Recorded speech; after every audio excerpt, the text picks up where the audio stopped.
या क्षणाची एक महत्त्वाची बातमी। पीएसआय गोपाल बदने स्वतःहून पोलीस ठाण्यामध्ये हजर झालेला आहे। महिला डॉक्टर आत्महत्या प्रकरणामध्ये पीएसआय बदने आरोपी आहे। बदने फलटण ग्रामीण पोलीस ठाण्यामध्ये हजर झाला।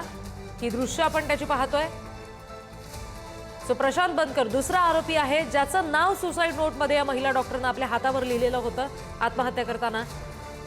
त्याला सुद्धा पोलिसांनी आधीच अटक केलेली आहे आणि गोपाळ बदने हा फरार होता, मात्र तो स्वतःहून आता पोलीस ठाण्यात हजर झालाय। आणखी तपशील घेऊयात, प्रतिनिधी साई सावंत आपल्याशी जोडले गेले त्यांच्याकडून।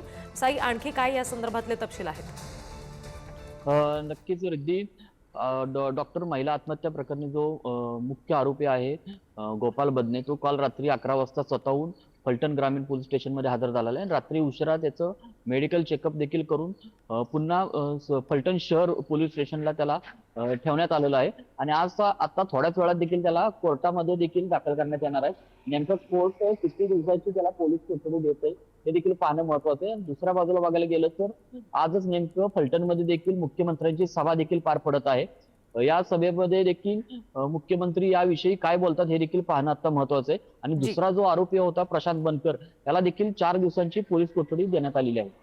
जी साई, धन्यवाद सगळ्या माहितीसाठी।